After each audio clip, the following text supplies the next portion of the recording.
Hi everyone, it's Miss Champagne. Okay, let us continue. I am teaching today from my workbook called How to Transition from Your Current Job to Your Teaching Job. This is the corresponding workbook to my book that is simply titled Transition from Your Current Job to Your Teaching Job. Okay, we're starting from chapter 13, and chapter 13 is called Starting Your Job. Okay, warm-up questions. What are some things you can do to make a good impression with your employer on your first day of school and your first week of school?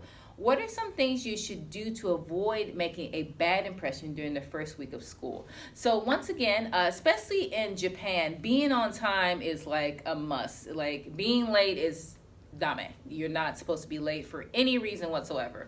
Now, in Ghana, Rwanda, the time is a lot more fluid. However, you are a teacher and you need to be at school with the kids, so you need to be on time, okay? So things you want to avoid is being late. Things you want to avoid is not being prepared or having your lesson plan or having books and materials ready for the children, okay? All right, now let's go on to step 12. What time should you be at your school to be on time?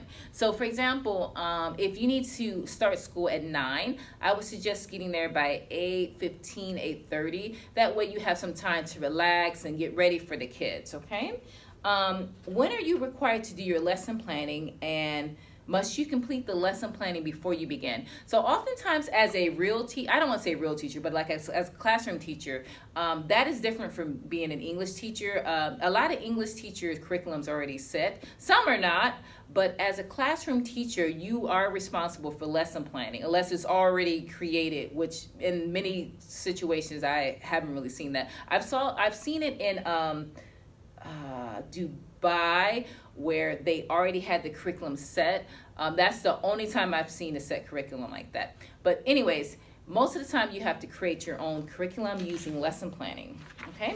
Now, also, are you required to lesson plan as a group or by yourself? Are you required to make your own materials as a group or by yourself? Number 3, that was a question it says. All right, next, are you required to print your own teaching materials, or will your team print it for you? So at one of the jobs I had, which I did not like, we had to we had to sit down together and lesson plan together, which I don't like. I just think it's better if each of us take a semester and we all do, okay, this is the lesson, it was like once a week, like one time I would do the lesson plan, then somebody else would do it, and I didn't like that. It was just too much, and I found this to be very juvenile.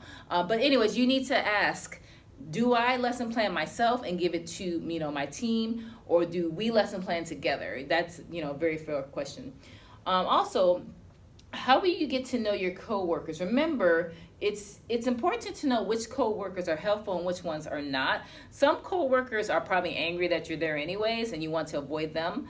And some coworkers are helpful, so you need to, and also you'll know pretty quickly, I think. All right, number 5, what training, if any, does your employer offer employees, and is this training paid or not paid? Okay, guys, so that is it. This is chapter 13, discussing starting your job. And if you have any questions, please contact me.